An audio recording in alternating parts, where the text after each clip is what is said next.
Everyone and welcome to my new video. मैं हूं doctor लता सिंह। ये एक रिक्वेस्टेड वीडियो है। कुछ दिनों पहले मैंने एक वीडियो अपलोड किया था regarding extra marital affairs of women. तो उस वीडियो को देखने के बाद एक बच्चे ने कुछ अपनी प्रॉब्लम्स शेयर करी हैं, जो कि मुझे लगता है एक की नहीं बहुत सारे लोगों की प्रॉब्लम्स होती हैं। तो मैं उस वीडियो का लिंक डिस्क्रिप्शन बॉक्स में लगा देती हूँ। आप वीडियो भी देख सकते हैं और उसके कमेंट बॉक्स में जाकर के उस प्रॉब्लम को भी रीड आउट कर सकते हैं। इस वीडियो में उन्होंने मेरे से क्योंकि हेल्प मांगी है, मैंने आज टाइम निकाला तो मैं वो सारी चीज़ें डिस्कस करूँगी। और ये जो है ना प्रॉब्लम सिर्फ एक इंसान की नहीं है, ये आज के समय में हमारे यूथ की ही नहीं, हमारे मिडिल एज जो लोग हैं, भाई बहन हैं, देश के लोग हैं, विदेशों के लोग हैं, उन सब की प्रॉब्लम हो चुकी है। कोविड के बाद एक नया पैंडेमिक जो हमने अपने धरती पे फेस करना शुरू किया है, वो है पैंडेमिक ऑफ लोनलीनेस। कोविड ने हमें मजबूर किया कि हम लोनली रहें, परिवार के साथ रहें, सेफ रहें। बट उसके बाद क्या हुआ कि हर इंसान को उसकी एक आदत हो गई। ज़्यादा समय आजकल हम अपने परिवार के लोगों के साथ नहीं बिताते हैं जितना कि हम ऑनलाइन स्ट्रेंजर्स के साथ बिताना प्रेफर करते हैं। अपार्ट फ्रॉम दैट, हमारे जो आई डिपार्टमेंट्स हैं उनमें आई से रिलेटेड इश्यूज़ जो कि रेडिएशन हैज़र्ड्स की वजह से हैं, काफ़ी बढ़ गए हैं। दूसरा, साइकोलॉजिस्ट के पास भरमार हो गई है पेशेंट्स की। बहुत पैसे कमा रहे हैं वो लोग साइकोथेरेपी के नाम पर। ऑफ कोर्स मैं ये नहीं कहती कि सभी लोग मतलब लूट ही रहे हैं पेशेंट्स को, बट स्पेशली मेरे पास जो पेशेंट्स आ रहे हैं, मेरा काम नहीं है कि मैं उनकी साइकोथेरेपी करूं। बट हर पेशेंट पे जो नॉर्मली 10 मिनट लगाने होते थे, आजकल स्पेशली जो यंगस्टर्स आते हैं वो क्लिनिकल सिम्टम्स लेकर के आते हैं कि उनको माइग्रेन है, हेडेक है, नींद नहीं आ रही है। तो जनरली जो नॉर्मल इन्वेस्टिगेशंस हमको करना है या हिस्ट्री लेना है, उतना ही काफ़ी नहीं होता। ऐसे लगता है कि सतह पे कुछ है और गहराई में कुछ और है। एक्स्ट्रा टाइम स्पेंड करते हैं, उनसे बातचीत करते हैं, तो मामला मोस्ट ऑफ द केसेस में, इवन 95% से अबव केसेस में मामला आता है कि पेशेंट का या तो एक्स्ट्रा मैरिटल अफेयर चल रहा है जिससे कि उसको इतनी स्ट्रेस है, या फिर कहीं ब्रेकअप हुआ हुआ है, या वो कहीं सेक्सुअली इन्वॉल्व है बिफोर मैरिज विदाउट इन्फॉर्मिंग और taking consent of the parents. Living in relationship में रह रहे हैं, या गर्लफ्रेंड या बॉयफ्रेंड ने छोड़ दिया है, दूसरे की तलाश में है, और जो ये इन्होंने सारी अपने को मुसीबतों में फंसा लिया है, उससे निकलना नहीं आता है और निकलने के लिए उनको चाहिए होती है सपोर्ट। तो इस वीडियो में हम कुछ ऐसी बातें करेंगे जो कि आप सबके लिए नई तो नहीं है, सभी को मालूम होता है कि सही क्या है, गलत क्या है, लेकिन फिर भी क्योंकि ये रिक्वेस्ट आई है तो मैं उस चीज़ को यहाँ पे डिस्कस करूँगी। पहली बात यह है दोस्तों कि अगर हमारे हाथ में मोबाइल है और हम शुरू में ऑनलाइन किसी से मिलते हैं जिसको कि हम जानते नहीं हैं, जैसा कि इस बच्चे ने लिखा, मिस्टर रॉय ने, कि just for fun this friendship had started with a 10 years old lady. ये है शायद 27-28 साल के, और वो लेडी की एक बच्ची भी है। हस्बैंड उसका मैरिड है, मैरिड है तो वो है ही, बट वो उनको ऐसा नहीं लगता है कि टॉर्चर करता है। तो इसमें वो क्या है, धीरे धीरे बातें करना शुरू हुए और अभी वो उनके प्रेम के जाल में काफ़ी बुरे तरीके से इंटैंगल्ड हैं।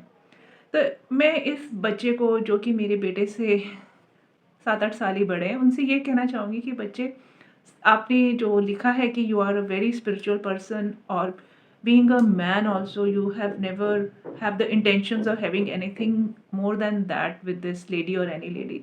तो कई चीज़ें हैं जो इसमें कॉन्ट्राडिक्टरी होती हैं। पहली बात ये है कि हम अगर किसी से ऑनलाइन दोस्ती शुरू करते हैं और उस समय हमारा जो साइकोलॉजिकल फीलिंग्स है वो है कि मज़े के लिए, तो मज़े के लिए आप एक अननोन इंसान, लेडी है जो अपोजिट सेक्स है, उसके साथ आप इतना टाइम स्पेंड करें तो ऑब्वियस सी बात है कि आप अपनी मदर, अपनी सिस्टर्स और अपने फैमिली मेम्बर्स के साथ वो क्वालिटी टाइम आप नहीं दे रहे।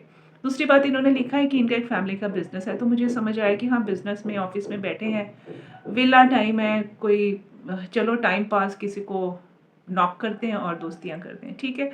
तीसरी चीज़ ये है कि उधर जो लेडी है इनके साथ अफेयर में इन्वॉल्व है, मुझे नहीं मालूम है कितना उनका डेप्थ है, लेकिन जैसे कि इन्होंने लिखा है कि अभी तक प्लेटोनिक है और कोई ऐसा फिजिकल बॉन्ड नहीं बना है। तो आप ये देखें, ये हमारा वो देश है, हमारी धरती है जहाँ पे सीता, मीरा, राधा जैसी महापुरुष आत्माओं ने, सन्यासिनों ने जन्म लिया, और हम उस देश की बेटियाँ किस दिशा में जा रही हैं। जिस औरत के एक बच्ची है सो कॉल्ड वो हैप्पीली मैरिड है और उसको क्या ज़रूरत आन पड़ी है कि वो किसी अपने से छोटे पुरुष के साथ बातें करे और उसको धीरे-धीरे अपने प्यार में फँसाए और फिर उसको वार्निंग्स दे कि मैं तुम्हें कहीं जाने नहीं दूँगी। मेरे पास तो दोस्तों इन सब चीज़ों के लिए टाइम है ही नहीं और मैं ऐसा सोचती हूँ कि अगर मेरे पास नहीं है तो लोगों के पास भी नहीं होगा। तो मैं इन बच्चों को इतना ही सजेस्ट करना चाहूँगी कि भैया ये तो आपने वही किया कि आ बैल मुझे मार, बैल आया उसने आपको मारा, अब आपको सींग लग गया, आप लहू-लुहान होते हैं और आप मेरे से या किसी और से पूछ रहे हैं कि आप उसके इमोशनल एंटेंगलमेंट से कैसे बाहर आएँ। तो मैंने उनको लिखा भई ब्लॉक कर दो। तो वो कहते हैं कि जब हम किसी जानवर के साथ रहते हैं कुछ दिन तो हमें जानवर से भी इतनी अटैचमेंट हो जाती है, ये तो फिर इंसान है। ऑफ़ कोर्स चलो ठीक है, बात सही भी है। तो मैं इतना ही कहना चाहूँगी कि जिस चीज़ से आपको निकलना नहीं आता है तो उसमें घुसते क्यों हैं?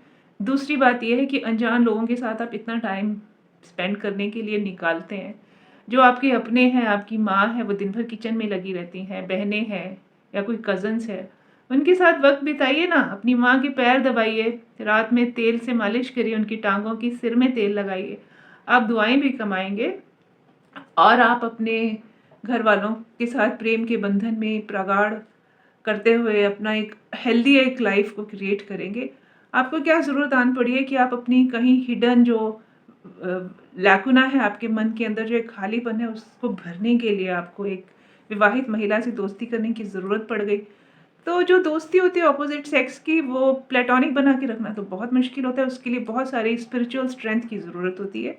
और आजकल के समय में जो मैं बहुत बड़ा स्पिरिचुअल हूँ, ये एक डेफिनेशन ही गलत हो गई है। हम जब अपने आप को स्पिरिचुअल बोलते हैं तो दैट इम्प्लाइज कि हम स्पिरिचुअल है ही नहीं।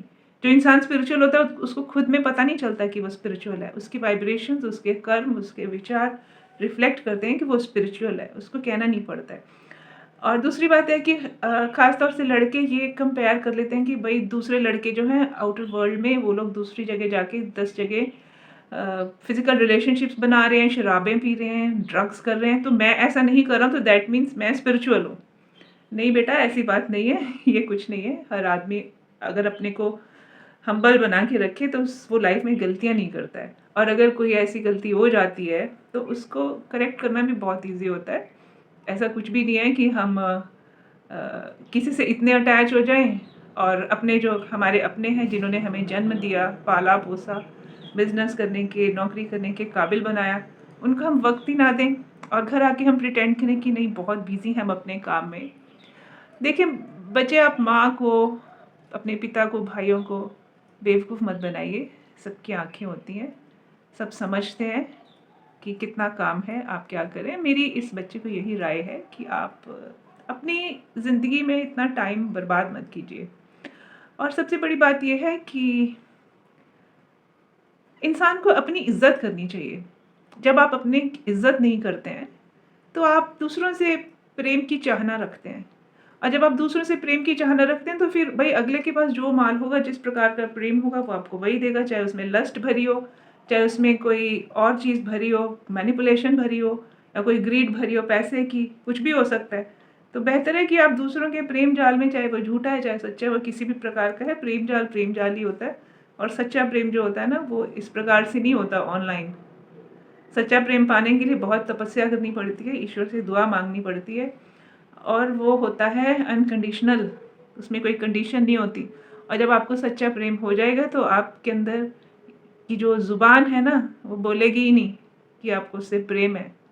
आपके तोते उड़ जाएँगे बच्चे, इज़हार नहीं कर पाएँगे आप, अगर ज़िंदगी में आपको खुदा ना ख़ास्ता कभी किसी से मोहब्बत हो गई तो। आप सिर्फ़ उसके लिए सैक्रिफ़ाइसेज़ ही करेंगे, कुछ और नहीं करेंगे इसके अलावा। कह तो पाएँगे ही नहीं। आप सीधे उसके पास जाएँगे, शादी करके घर ले आएँगे, उसको अपना सपोर्ट देंगे, अपनी ज़िंदगी देंगे। यही कहना था मुझे कि ऑनलाइन डेटिंग, चैटिंग से बचिए, अपनी ज़िंदगी को वैल्यू कीजिए।